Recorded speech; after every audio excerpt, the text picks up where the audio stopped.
friends, welcome back to my channel. Today's video is going to be letting my Patreon book clubs choose my reads. If you're not familiar with Patreon, it's this website, app, service where you can directly support individual creators.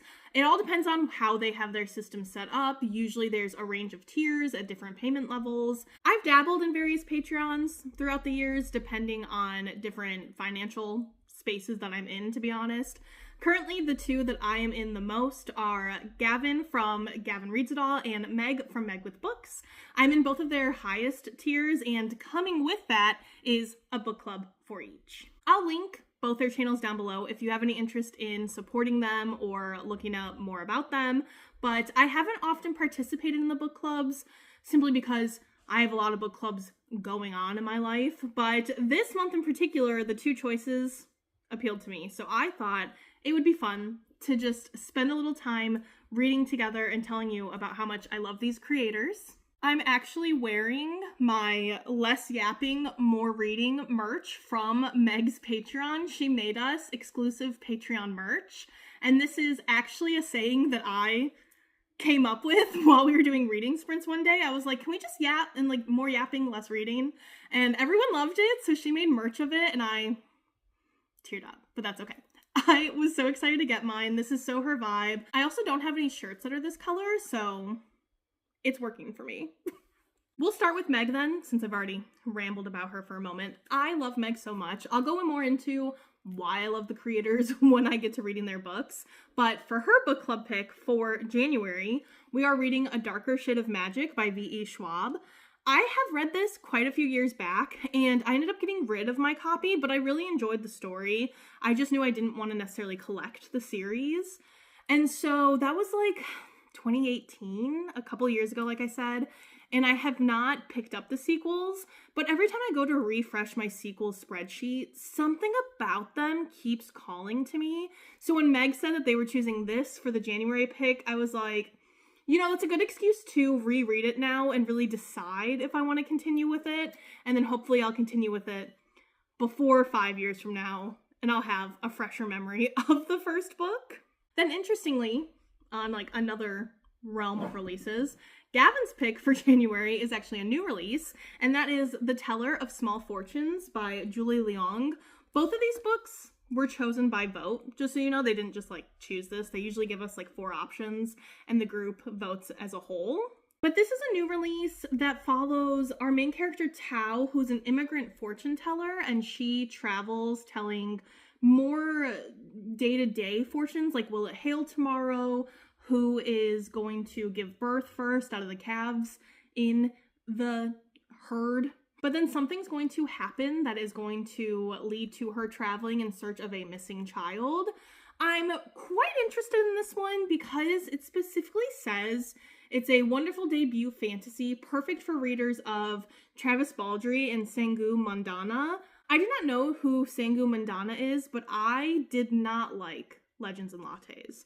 So I'm nosy to see what I think, but I'm excited to get into these and bring you along with me. This is going to be just a short little fun week, but we're going to have a good time. Hi friends, I'm just jumping in to let you know that I'm about to be running into work, but I am bringing A Darker Shade of Magic with me because, very excitingly, I'm about to be hosting our first ever live in-person reading sprints. That was a very Meg scream if you watch Meg's videos. If you weren't aware, I work at an independent bookstore down in Florida, and I love being here very, very much. I've been working there for a little over a year now, and I run all of the events for the most part. So I do all the book clubs, I do bingo night. There's some other events that I don't host, but the majority I'm there for. And for this month, we needed something to fill a slot that was not going to be like us getting a bunch of materials or anything like that. So I decided, why don't we try and do in real life reading sprints? I'm a little bit nervous because the Instagram post kind of popped off in a way that scares me, because I literally thought maybe less than 5 people would be interested, and that is not how many people shared it and liked it. Will they all show up? Obviously not. People like stuff just to show support, even if they're not going to go. But, you know, I have no idea what to expect now. I thought it would be really fitting to take a Meg book with me for this specifically because her reading sprints are some of my favorites that I join and enjoy. I can't always make it to all of them, especially because I have the attention span of a rat. And so, do they have good attention spans? Goldfish, where I just basically, I'll get there for the first sprint, make it for like the first check-in, and then I will literally forget that I'm doing reading sprints. So hopefully the real life ones, I don't do that. I literally can't. Meg's reading sprints, though, are just some of my favorite because we'll play little games in between, and I just think that she does a great balance of yapping and reading. I do really like Gavin's sprints as well. He just tends to have another guest, or even if it's just him, there can be hundreds of people in the chat. I just don't often feel like I'm engaging as closely with him when there's so many people chatting all the time, which is not his fault. Like, we all love him very, very much for a reason, but Megs just feel a little bit more intimate, and so that's where I tend to go most. So Meg, I'm channeling you tonight.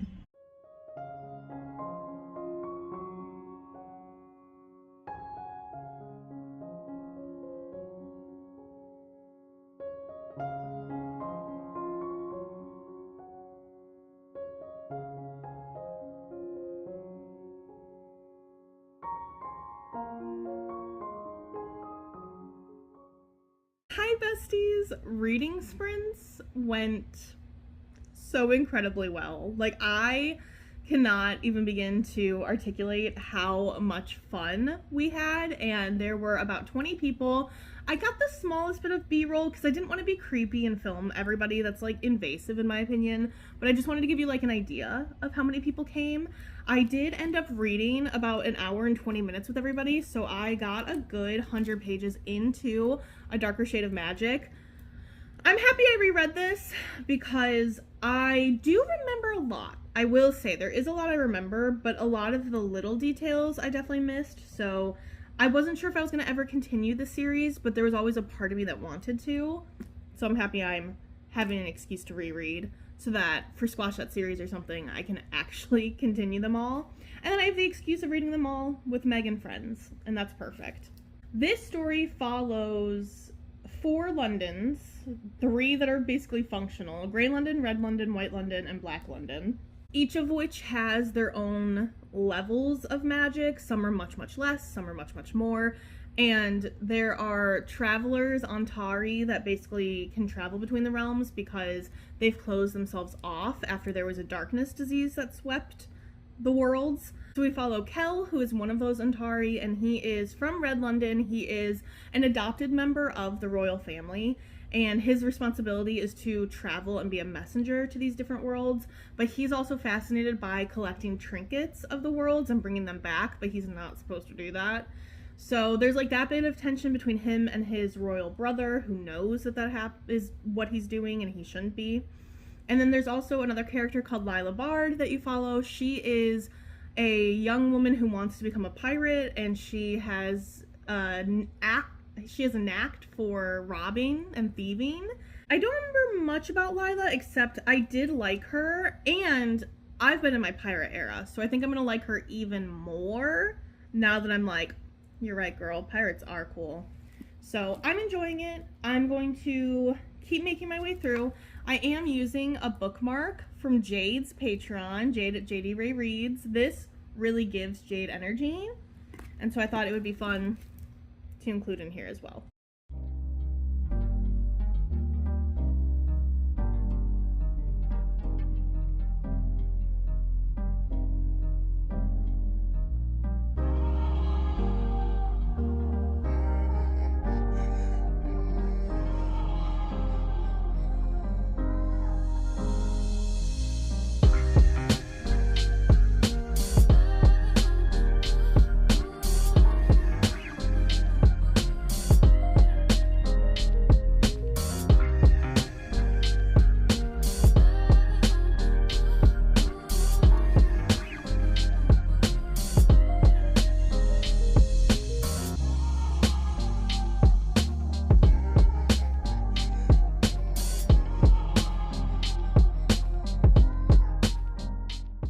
Hello friends, I have completed A Darker Shade of Magic, and it was entertaining.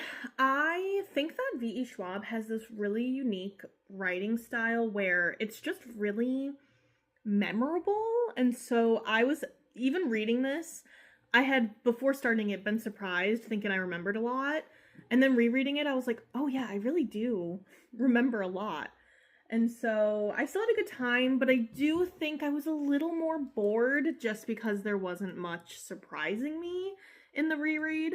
When I read it the first time, I rated it about a 4-star, and I did say that the characters did things that frustrated me or seemed a little illogical, and I don't think that was a problem I had this time, which was nice.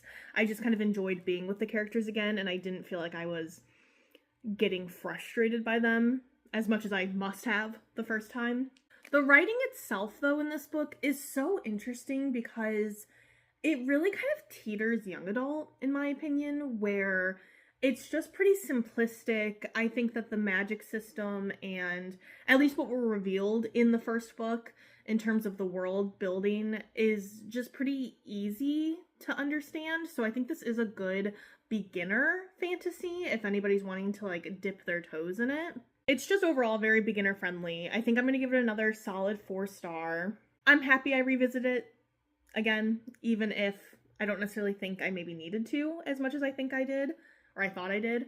But I do look forward to continuing the series. I'm going to wait, I think, until Squash That series, just because it was such a fast read. I think it'll be good for a competition like that, if it is competition-based. We don't know when that's happening, but it is this year sometime. So that'll still be soon enough that I won't feel like I'm going to forget everything or feel like I missed anything. Like, I just will feel up to date when I pick up the next one. You know what I mean? I'm just really trying to think if there's anything else I really feel like I need to tell you about this one. I just really think if you are nervous to pick up a fantasy book, this is a good one to start with. Oh, I remember. It is a good size, too, where it's a little under 400 pages, which is like enough for you to really want to sink your teeth into it and be engaged with the story, but the chapters are so short that you're still kind of flying through it, and it has a really good momentum the entire time. Those are my final thoughts. I am going to go ahead and take a little bit of a break from reading, just relax a little while, and then I will check back in with you once I start Gavin's book club pick, which is The Teller of Small Fortunes. Good morning, friends. I'm wearing my brand new, beautiful Louie and Bingo cardigan. Saw this when we went to the mall the other day, and I simply perished, and I had to have it. So, also, since you've seen me last, I have, in fact, joined another Patreon. This is from Whitney over at Witty Novels. I used to watch her videos like 10 years ago when she was in college and I was in like high school. And I was always a big fan. And then she and I just kind of didn't watch her for a little while, or she wasn't really posting as often. Then for Vlogmas, she was posting every single day. And those videos simply got me through the month. They were fantastic. She doesn't have a book club going on though, so at least for this situation, it's okay. But I just want to let you know that I did join that, and maybe she'll appear in a future video. Not like actually her, just like I'll be inspired. You know what I mean? Anyway, that does not matter. I have started The Teller of Small Fortunes. I am about 129 pages in. I'm enjoying it more than I expected to. It does say, like I said, it's on here as a recommendation for readers of Travis Baldree, and I don't love Legends and Lattes, but I'm really enjoying this one. I think the writing is quite a bit better. Not that they have to be directly compared, but you know everybody's going to do it anyway. And I do like my cozy fantasy to have a little more emotional baggage, and I think this one is delivering on that sense. I wouldn't say it's really doing much, but I'm enjoying it enough. This follows a Shin fortune teller who tells small fortunes because she doesn't want to tell the big ones because that always leads to complications. And while she's traveling to different cities, she meets these two men who are ex-mercenary recruits and a reformed thief. And they are searching for a missing child. I said it kind of felt like I was reading like a cozy fantasy version of Taken. They also band together with like a few other people, and they are just traveling around and honestly just trying to locate this child and then seeing different sites along the way. It's not very long, so I'm having a good time. In the Patreon Discord, this is not getting the best reviews, but I'm having a fine time with it. But again, like I said, my cozy fantasy opinions are often very different than the general cozy fantasy thoughts. I am about to head out though because I have book club today with some of my friends. We're discussing what you're getting wrong about Appalachia, which I talked about in my last vlog. So I need to go head out in just a second. I'm actually running a little bit late, but I wanted to talk to you. I thought it would also be fun to let my Patreon book clubs choose a little more than just my read, and I decided to put a couple polls in just for something fun. So in the Gav Patreon, I asked what I should have for breakfast, and pancakes were the winner. So where we're gonna go talk about book club is actually like a little cafe, so I will get some pancakes, and I'm looking forward to it because I don't think that's something I would normally order from a cafe like this. Not in any bad way, like I'm sure they'll be delicious, but it's usually a little heavy for me, so we're gonna go enjoy some delicious pancakes. I'm kind of hoping for like a strawberry situation, even though I'm kind of allergic, but I love them anyway. I am going to go ahead and head out though, and I will let you know what the next poll determined in a little bit. I think that's all the check-ins I need to do, so I will talk to you later.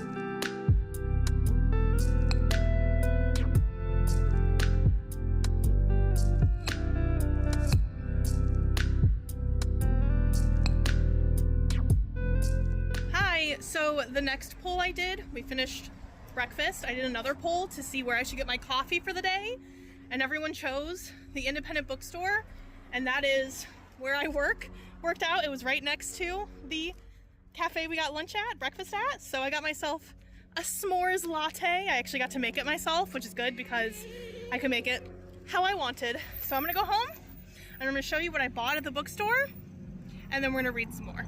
Hi, we're home now. So the first book that I picked up, you should have seen, is actually The Untold Story of the Rise and Fall of Disney Channel's Tween Empire, Disney High by Ashley Spencer. If anyone who's watching this is in the Meg chats, you know that this has been like Meg's hyperfixation of the new year. So I'm really excited to read it because I am also a child of the Disney Empire. So I'm really excited to get to this one. It's just a nonfiction account that goes through the different shows and different eras, all the way from a little bit of Mickey Mouse Club, but mostly shows like Lizzie McGuire, That's So Raven, movies like High School Musical. So I'm really excited to get to this one. Then, a kind of similar to this video vibe is I actually picked up Watermoon by Samantha Soto Yambao. This is one of my highest anticipated books of the year. I'm really, really looking forward to reading it. And this is actually the book club pick for Kayla from Books and Lala's membership. I didn't include that in this video because I'm going to be reading this for a different vlog. I'm going to be reading it for her buzzword challenge. So I'm going to have like I said, a different vlog for that. So that's why I didn't include it here. And it's not technically a Patreon, so I didn't want to include it. But I do really look forward to this one. This follows a pawn shop where people can pawn and sell off their regrets. And then one woman is going to go in search of her father, who I think is missing, or it just says someone who's been lost. And I look forward to getting to this one. So these together are quite an incredible haul, in my opinion. I have nothing at all to update you on The Tellers of Small Fortune because I have not opened it since I went to book club this morning. But when I do, I'll be back here.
friends, so there was one more poll that I put in my Discords to decide what I was going to do for the day, and the majority voted for me to bake a cake.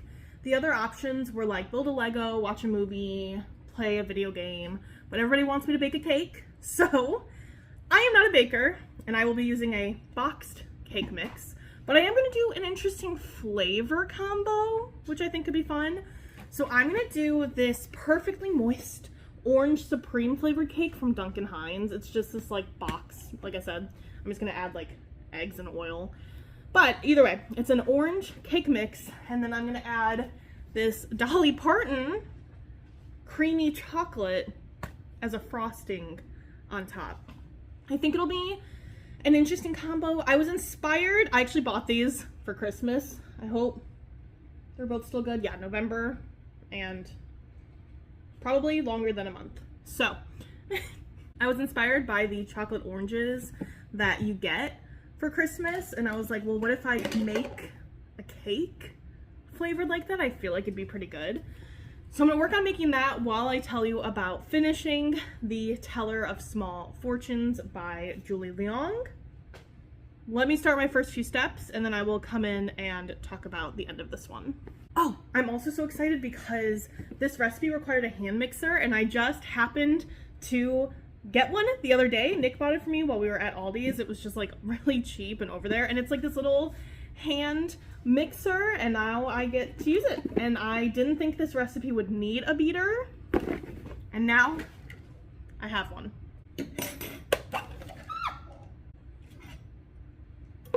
I was putting these things in and it attacked me. I'm scared to do this one now. Okay, I don't know why that one did that. That was scary. I hated that. Well, that's all set up. I have everything clean. I have my little cake tin wrapped with parchment, and I have the oven on. I also, for all my friends that like to make fun of me, I do have some crusty, dusty measuring tools to use. They all laughed at me that I don't use them. I'm going to continue not to use them, but I felt like for oil, that might be a little bit important. But this is why I don't bake, okay? It's why I don't have measuring cups. I don't bake. Go through the steps, shall we? Preheat oven, done, 350. Spray, no, but I did the parchment paper.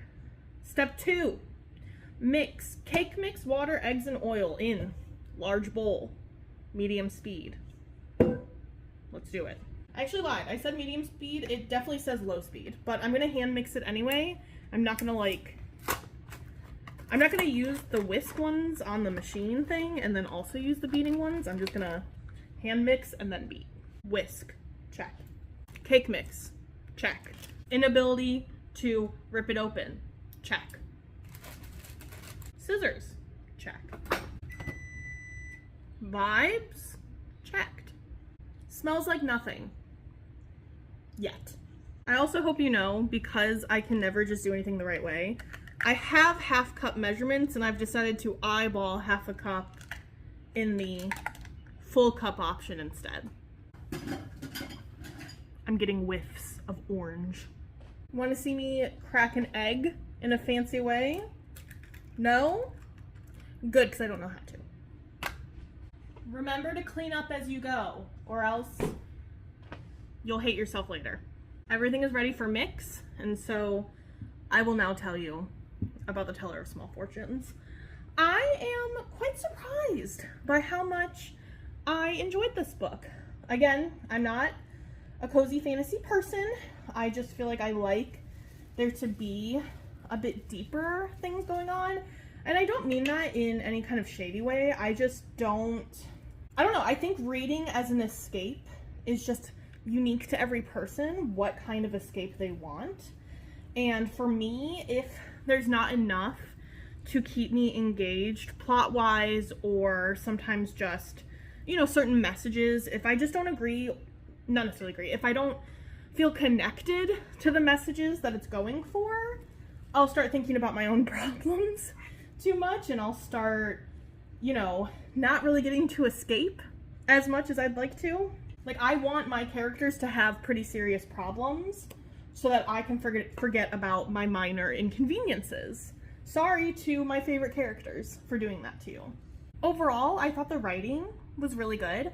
I think that there were a couple moments that I was kind of like, okay, I could see rooms for improvement, especially as a debut writer. So it was nothing that I think detracted from my overall enjoyment. Okay, I'm gonna beat this and then I will let you know, but I'm getting some amazing whiffs of orange. Like, before it was a little bit, now it's full orange. And I gotta be honest with you, you're not gonna like to hear this. I don't mind fake orange. I don't mind artificial orange flavor.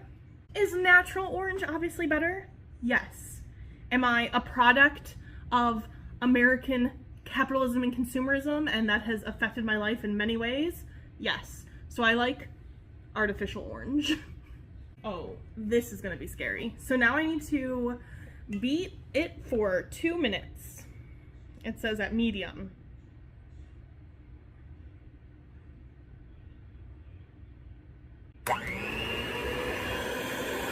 That's speed. This is speed 1. Oh, absolutely not. We're doing speed 1. Am I supposed to start it in it? Should I turn this on before it goes in and then put it in? Or do I put it in and then turn it on? What is going to cause the least amount of splashback? I think the smart answer is put it in and then turn it on. Why don't the instructions tell me that? Listen, some of us are like beginners. Okay, that was honestly incredible to use this thing, but it says to pour the cake immediately, so I'm gonna do that and then I'll tell you about this. I don't think you can get, you can get a little bit of this action. Let me move. Pan. Parchment not sitting. Check. Oh god, oh god. Wow, it's so fluffy from beating it. Do most cake box mixes tell you to beat it? Have I just ignored that step and done it with my hands and then had it be really wrong? I can actually tell you about the mixer while I'm doing this. I really loved it. I have had stand mixers in the past, and if I'm honest, they're part of why I didn't like baking. Well, there's many reasons I don't like baking, but specifically the stand mixer, I hated it. I felt like it was so clunky. It took up so much space on my counter, and I just didn't like that you couldn't detach the bowl. So the fact that, oh god.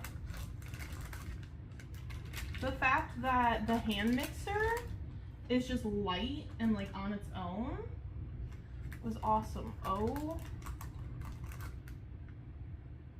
I think the paper might bake into my cake, but you know what? Worse things have happened. So, cake. Are you supposed to? No, you want your cakes fluffy, so I don't think I should tamp it down like I do for my cookies at work, right? Sharmi, there's no, it's me you're barking at. It's in the oven. I will insert a clip of me enjoying this cake when it's all done and I put the frosting on it. So, future Danielle. Okay, here she is. She's very orange. She's not very pretty, but I didn't want to make it look great. I think it's gonna taste pretty though. It smells good. It smells very orangey.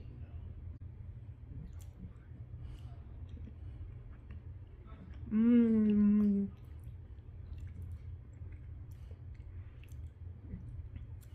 It's giving chocolate orange.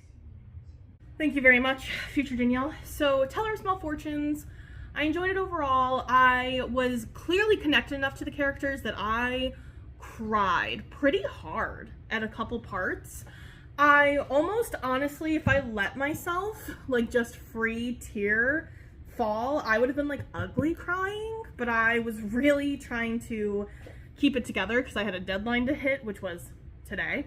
I think a lot of people are disliking this one, and I think it's a little harsh. I think that there's a lot of boxes of what I don't like in a fantasy that this one checks.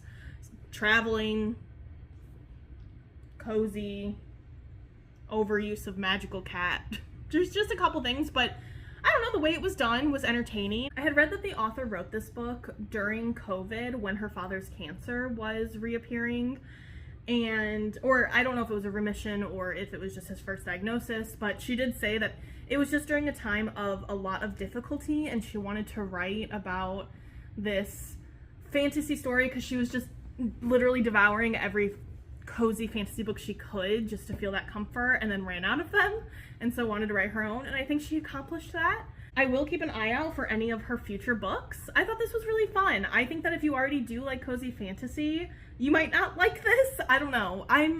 My opinion is kind of an outlier on cozy fantasy, but I liked this. So if you struggle with cozy fantasy, maybe you'll like this one. It's not a fast read by any means. It's short, but the nature of it is a little bit repetitive, and it takes a couple days of traveling.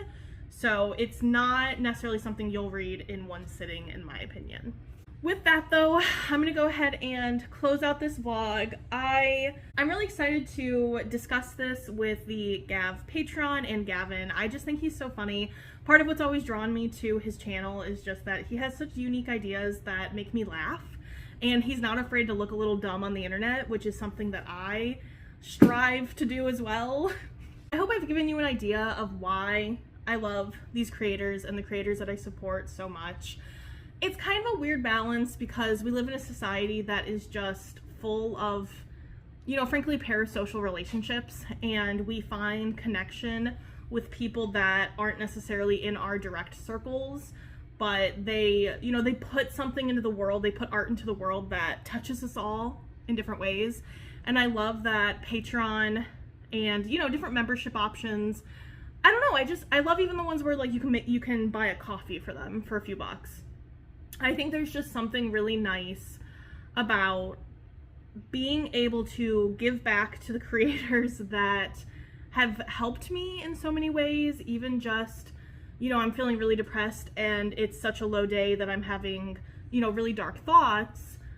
How many people have the ability to find a person or a creator that they can put on the TV and it'll just help them get out of that funk? You know, I don't know how clear that is, but I love these creators. I thank them, and I'm happy that I have the opportunity to support them in some kind of way.